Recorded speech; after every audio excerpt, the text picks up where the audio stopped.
plate Oh, okay. that we can sync everything up. That's it. Cool. Take one, marker. That's it. The San Juan Islands are an archipelago in the northwest between Seattle and Vancouver. They are the tips of ancient mountains now covered with pine and madrone trees, bald eagles snatching salmon from the bays, and seals floating on kelp. My family used to vacation there every year on a small island called Henry Island.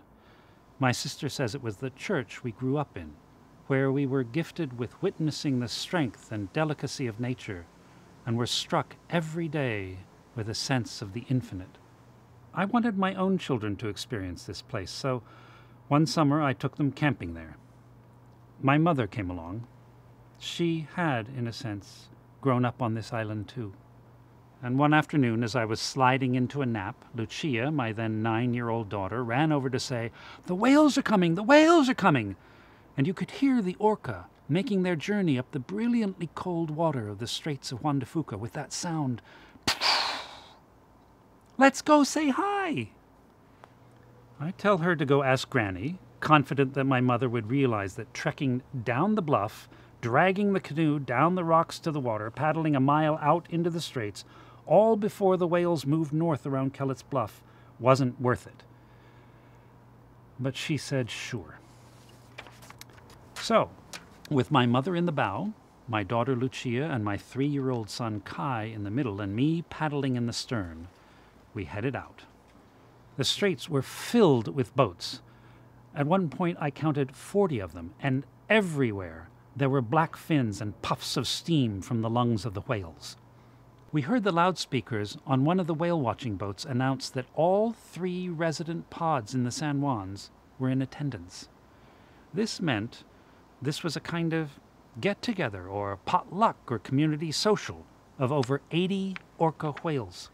Now, these are pretty big creatures. Most of them are as big as the canoe, some nearly half again as long, and the water was frothy with them, with sudden, plump, black and white missiles launching up out of the water, falling back in a splash. And the adolescent whales were going a little crazy, jumping and breaching and getting close to the boats.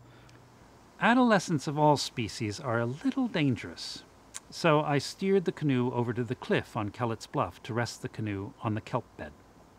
This was, after all, the past and the future of my family, all in a little blue boat. And then the whales came to us. In ancient texts, every time an angel appears, the first thing the angel says is, "Be not afraid." And of course you're going to be afraid. They are so incredibly powerful, and of course we're awed into fear in the presence of awesomely powerful things like hurricanes or Niagara Falls or a volcanic plume over Mount St. Helens. But those things are without consciousness.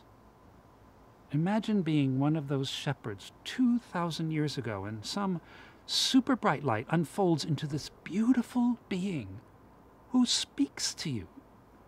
Or being an Arab man subject to visions who climbs onto a huge white horse that leaps up into the sky. Or being a 14-year-old girl and have this presence suddenly announce to you that you are going to bear the Son of God. A mother whale and her baby exploded a few feet off the stern and then dove down.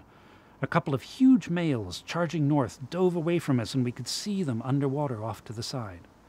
Some younger whales came towards us, and a large female interposed herself about 20 feet away, swimming on the surface back and forth and squeaking that whale squeak that is so evocative of distance and longing, as though she were warning the youngsters to stay away, saying, "These weird animals in this blue floaty thing can't defend themselves, and they are not your toys or your buddies, so go play someplace else." I was so grateful to her. And then there was silence and calm, like that moment in a horror movie just before the monster comes crashing through the walls ready to devour everything. The kelp beneath the canoe started to move, jostling us in the wrong direction, against the tide. We looked over the side, and there was a large female about 15 feet under the canoe, upside down so that we could see her stark white belly gathering the kelp in her flipper as she moved. She curved upward like a crescent and stopped a paddle's length away from the canoe, and this slowly she raised her nose gently, gently, so as not to make a ripple, until her eye, which was about the size of a glistening black cue ball, was above the water, and she turned her huge body so she could look at each of us in turn, and each of us in turn said, "Hello." And then she was gone. Only receding plumes of water pushed up from below as she sped away from the shore. It was a blessing. When we landed after paddling in a kind of astonished silence, we got out of the canoe and literally bowed to each other, even my 3-year-old son, and said, "Thank you." A friend of mine says, every experience is an annunciation. Every experience is an angel.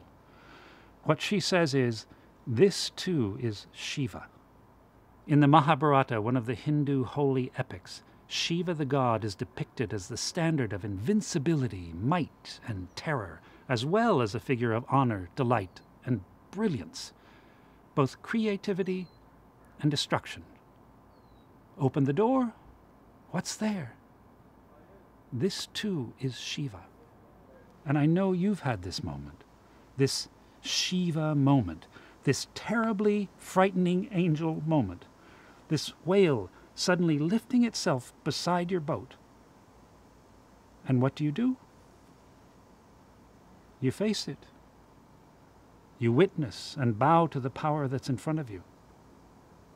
You say hello. You say thank you. Thank you.